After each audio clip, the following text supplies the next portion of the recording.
Many times in the past, it was the job of the crew to hand push these cars back to the starting line, but no longer, not in 1980. Much more professional, and certainly it saves a bit of time. Joey Severance has got to be the favorite here based on past performance, but on elapsed time at this particular event, not necessarily so. They're very, very close. Severance qualified at 687, but came up with a much better number in the first round of 6.63. So I'm sure the gamblers in the stands will still ride with Joey Severance here in the near lane over the San Paulo family from California in the far side. They're pre-staged, inching forward, exactly on that starting line. As soon as they're there, the starting system will be activated. And we've got to start. They leave right together. Steve San Paulo staying with the favorite Severance for a while anyway. But at the far end of the racetrack, he just out-muscles San Paulo. And a 6.65. Tremendous consistency for Joey Severance at 205 miles an hour to a losing 697 at 179 miles an hour. Allen, one more win light here in the semifinals, and you will lead the World Championship points chase. Yeah, it's I don't know, it's just all working together for us. It's not something that just happened this race or last weekend. It's something that we've been working at all year. It was just like Shirley Muldowney and Gary Beck and now Marvin Graham, but yeah, it's nice to be first if we could pull it off for the year. Well, whatever happens, you're going to leave here virtually deadlocked, even if you lose, God forbid, in the next round.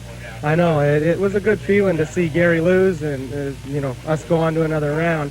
It's going to be one of the best races that the World Finals will ever come down to, I think, at Ontario Motor Speedway this year. I have to agree with you. Good luck. Thank you, Steve. Another driver who has benefited from Gary Beck's early demise is Shirley Muldowney. Good to see you, and what a tough race. It is. It's tough on everybody. Seems to be awfully hard on parts. More breakage, more blower explosions. Why? Yeah, I can't understand it. Some good cars have gone out there. People that don't usually oil the track down, they've had problems. And in fact, on the first pass, everything was fine. Pulled the chute and kicked the clutch in, and a wrap came out. So on a perfectly good motor, it's hard. It's really hard to say what's going to happen there. You're up against Terry Capp. He had an awful blower explosion. Will he get it fixed, do you think? Well, I'm told that he has a spare motor and all of his equipment is perfected, and he knows what he has in the trailer. So I think he's going to be tough, but we're here to try our best, and hopefully with, you know, a little luck, we might get there. Well, I know you like Jeb, but you'd kind of like to see him. Waiting for the crucial semifinals in Top Fuel Eliminator here at Seattle International Raceway and the NHRA 6th Annual Fall Nationals drag races. The combination of power and speed is evident each Wednesday at 10 p.m. Eastern, 7 Pacific Time, as ESPN brings you the exciting PTA Full Contact Karate. Be with your Total Sports Network each week to see who can withstand the many physical demands of an incredibly punishing sport. PKA Full Contact Karate, Wednesdays on ESPN. Here we go into the semifinal round of the world's fastest accelerating vehicles. Top Fuel Eliminator at the Fall Nationals. Jeb Allen first to do his burnout.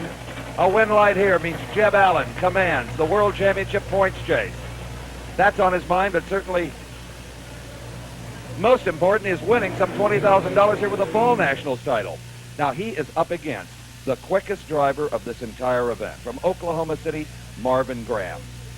In the previous round, Graham came up with low elapsed time in the event, covering the quarter mile in an amazing 5.79 seconds. Jeb Allen's best run has been a 5.81, and that was back in qualifying. He has not run that good in eliminations. So it's Jeb Allen against Marvin Graham. Graham in the near lane, the TR3 resin glaze special of Mark Danicus. Graham, a former television repairman who now drag races full-time and has since he won the U.S. Nationals a few years ago, completely unheralded. Now the winner here will advance to the final round. Points-wise, Jeb Allen needs it badly. And all of a sudden, quite a bit of smoke coming off of Jeb Allen's car. His crew huddling around the engine, tightening something up. That's the car over in the far lane. You see the back of one of the crewmen. He backs away, but still, quite a bit of smoke coming off that engine. It may just be some oil on the exhaust pipes from the thrash between rounds. The car sounds good and launches very hard on what they call the dry burnout. So the tires are heated and ready. The engines are up to temperature. And they move forward. Jeb Allen in the far lane, the kid from Santa Rosa, California. Drag raced all his life, the only occupation he's ever known. Here's the Christmas tree starting system. They're free-staged. Jeb Allen moves in. Marvin Graham lights his light. Here's the start. And they are off together. Marvin Graham in the middle of the racetrack, just running away from Jeb Allen by at least a car length. And Marvin Graham hurts a motor, but who cares? They've got spare parts. They'll fix it as they go into the final round, and Marvin runs 5.94 seconds, 232 miles an hour, to Jeb Allen's 6.08, 222 miles an hour. Jeb Allen told me earlier he'd rather race anybody in the track except for Marvin Graham. He just had a feeling that he was not going to be able to match horsepower with the fellow from Oklahoma City, and that's just the way it worked. Jeb left to right with him, stayed with him till mid-track, but at the other end, it's all Marvin Graham at the finish line. Now, who is going to race Marvin Graham in the final at the Fall Nationals? Will it be the fabled pink car? They call her Wonder Woman. From Mount Clemens, Michigan, simply Shirley on the side of that car. That's all you've got to say. They know it's Shirley Muldowney, a former world champion, number 4 in the world last year. And now, with Jeb Allen out, Shirley Muldowney, if she could win this Fall Nationals, could move up so close to the World Championship title with only one race left on the circuit. As predicted, this Fall Nationals is a crucial race. But let us not forget, Fall Nationals titles themselves at stake, and we see a crewman with a single finger up in the air. That means a single run for Shirley Muldowney. Terry Cap's car will not start. Now remember, Cap had a tremendous blower explosion in the prior round, and the new engine just did not want to respond. It would not start. Terry Cap is already out of the car. Shirley Muldowney will waltz into the final round against Marvin Graham. The car that won the U.S. Nationals, number 627, Top Fuel, being silently pushed back into the pit area. As everyone looks on, now will Shirley Muldowney go for lane choice? To have lane choice over Marvin Graham, she must run quicker than 5.94 seconds. That's the time that Graham just put on the boards. So will she take it easy, save her parts, and let Marvin tell her which lane, or will she go for it? I think she'll go for it. She's that kind of a lady. 100 pounds of sheer energy and fortitude. An amazing woman, the most successful in the history of motor racing. Shirley Muldowney launches like a bullet. She is liable to give lane choice. She must beat a 5.94. She did it. A 5.87, 242 miles an hour, will definitely make Shirley Muldowney the favorite going into the final round of Top Fuel Eliminator, as she will have lane choice over Marvin Graham. That's quite a decision that a driver has to make when you consider it costs $300 to $400 to simply make a run down the quarter mile, even if you don't break anything. Now it's time for the funny cars, and the fans are on their feet because the world champion, Blue Max, Raymond Beadle, will be in this first heat. The first race in the semifinals, one of the most important single funny car confrontations of the 1980 season. It's Raymond Beadle against Billy Meyer, the top 2 cars in the country right now. If Raymond Beadle can defeat his fellow Texan, Billy Meyer from Waco, he would literally ice the World Championship for the 2nd consecutive year. If Billy Meyer, that Hawaiian Tropic Chevy Citation you see right now, can defeat the awesome Blue Max from Dallas, it could be Billy Meyer going into the final race of the year later on in Ontario, California, with not the points lead, but certainly much, much closer and an incredible threat. Now, all of a sudden, there's a lot of people huddled around Billy Meyer's car. Here we get a look at the Blue Max. All is calm and ready there. But suddenly, over on the other car, we see all kinds of people from other crews all of a sudden lending a hand as something appears to be wrong, and it looks like the clutch area or the transmission area. They're working right behind the back of the motor, and suddenly they all back off. The crew chief on the car, Mike Guger, clears them away and says, "I'm ready to start it." The Battle of the Texans. This is war. Not only is the Fall Nationals title potentially at stake, the winner going into the final round, but the World Championship and some $25,000 in bonus Winston money could be decided right now here at the Fall Nationals in front of our ESPN cameras. This could be a classic. Raymond Beadle had lane choice. He was quicker in the quarterfinals, and he selects the near lane.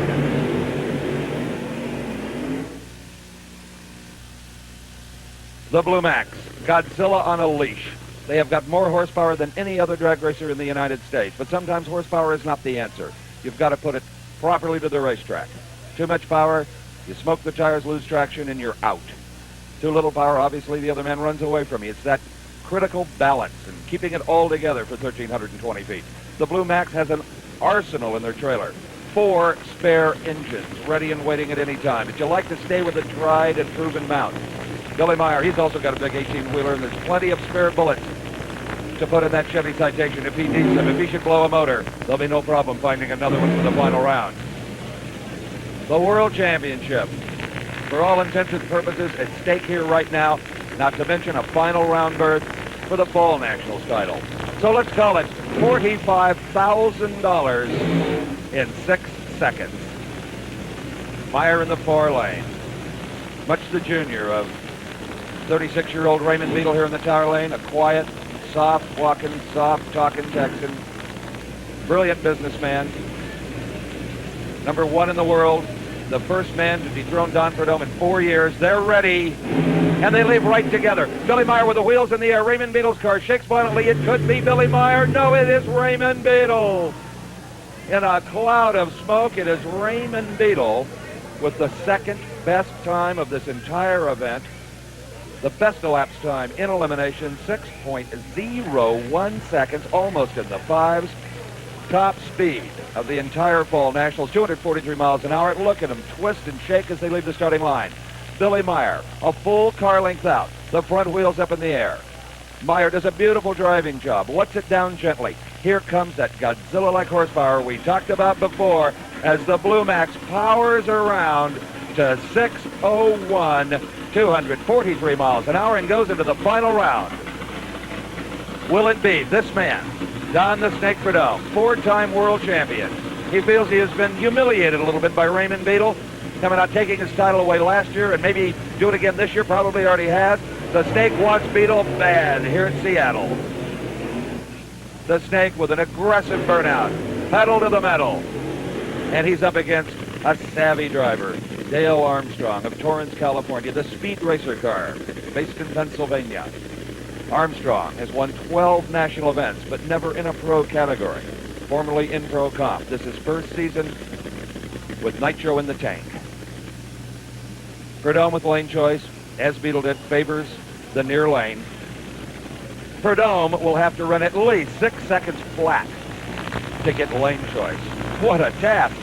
Bob Brandt, many-time crew chief of the year, out in front of his boss, his main man, the Snake, a drag racing millionaire, and he made it in this sport.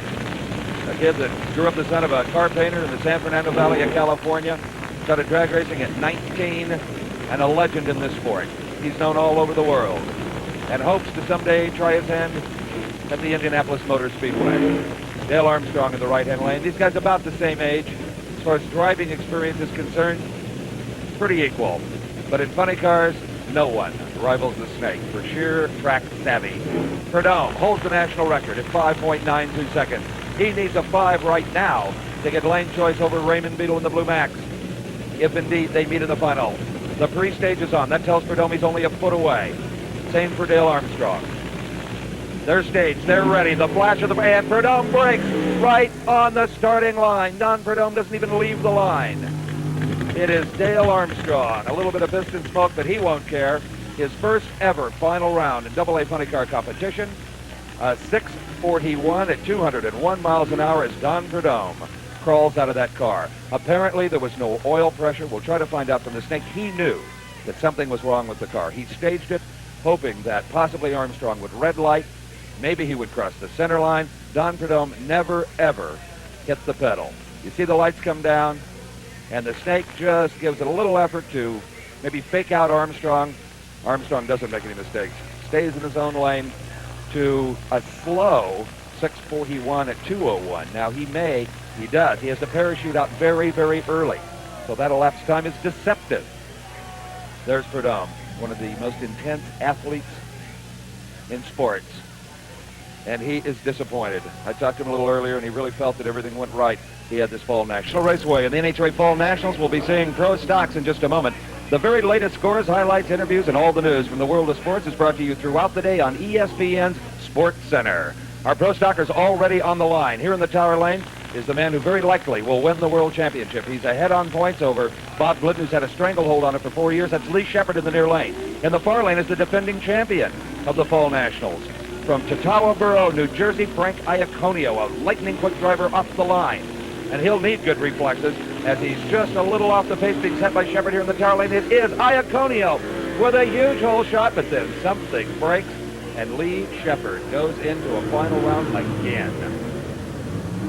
Shepard with a very competitive 8.44, a tenth off a low elapsed time at the event, but still quite strong, 158 miles an hour.